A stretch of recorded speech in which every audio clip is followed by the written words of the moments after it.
గోదావరి పుష్కరాలు కాలుష్య నివారణపై అధికారులతో డిప్యూటీ సీఎం పవన్ కళ్యాణ్ సమీక్షా సమావేశం నిర్వహిస్తున్నారు.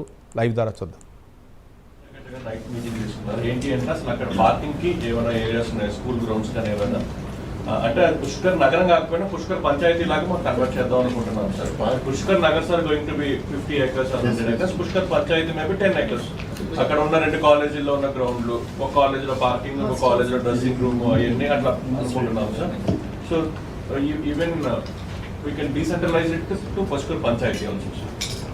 ఆ అసెస్మెంట్ అనేది 2 days లో మేము అన్ని స్కూల్ బిల్డింగ్స్, కాలేజీ బిల్డింగ్స్ కూడా మనం తీసుకోవాల్సిన అవసరం ఉంది సార్. బయట నుంచి వచ్చే వాళ్ళందరినీ కూడా సెలవులు ప్రకటించైనా సరే తీసుకోవాలి. వచ్చే సిబ్బంది ఉంటారు, దాదాపు 30-40 మంది సిబ్బందే ఉంటారు కనుక అవన్నీ కూడా మనం వర్కౌట్ చేసుకోవాల్సిన అవసరం ఉంది.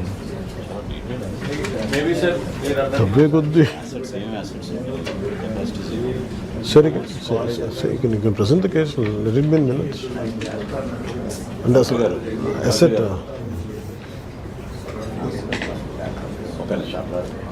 ఇప్పుడు జగన్ గారు చెప్పినట్టు మనం ఒక డీటెయిల్ ఆడిట్ మీరు చేశారా, ఎన్ని అసెట్స్ ఉన్నాయి, ఎన్ని బిల్డింగ్స్లో మనం డ్రెస్సింగ్ రూమ్స్ చేయగలుగుతాం, టాయిలెట్స్ని వాడుకోగలుగుతాం, ఈ కాలేజెస్, హాస్టల్స్, ప్రైవేట్ సిబ్బంది. Yes sir, work town planning department which we have already identified sir. Our numbers yes. You have the present Sir, for urban area it's completed sir. Remaining rural area also as of now it's going on sir. Around rural area we started sir. We started with corporation, it is completed. Corporation completed sir. Remaining also rural area ఇప్పుడు జరుగుతుంది sir.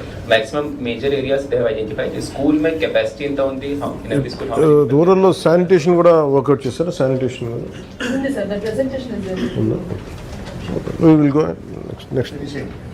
Next sir, ఇది trains నుంచి వచ్చేవాళ్ళని ఎలా మనం divert చేస్తాము, holding areas ఏంటి, trains ఎక్కడెక్కడ ఆపుతాం? Just for my understanding, if someone gets down from Kadiyam, they have how many guards? ఇప్పుడు కడియం ఎందుకు పెట్టామంటే సార్, ఈ కడియం దగ్గర లేకపోతే the train directly will come to Rajahmundry and public అంతా రాజమండ్రిలో చోకేది. అలాగే from Vijayawada side Godavari railway స్టేషన్కి వస్తారు sir.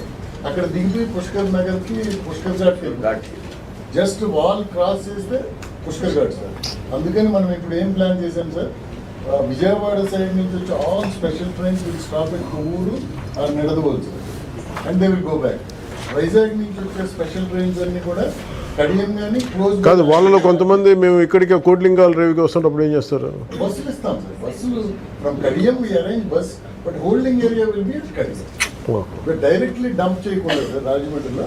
We planned like that sir. We had a meeting with railways. So their maximum capacity is per hour 8 trains. 8 to 10 lakhs 10 crores వస్తారు. 8 to 10 crores expected pilgrims అన్నారు కదా. How will you distribute across the అంటే ఒక ఇప్పుడు మనకి 5 crores రాజమండ్రిలో మీరు 50 లక్షలు ఉన్నారు కదా, రాజమండ్రిలో 50 లక్షలు, కొవ్వూరు 16 లక్షలు. Yes sir. Together it is 66.5 lakhs. 8 to 10, okay, 7 lakhs assume it is 70 lakhs. You saying total expected pilgrims around 8 to 10 crores. Yes. How the rest of the footfall will be distributed? 66 lakhs per day sir. 66 lakhs per day confined only to Rajahmundry.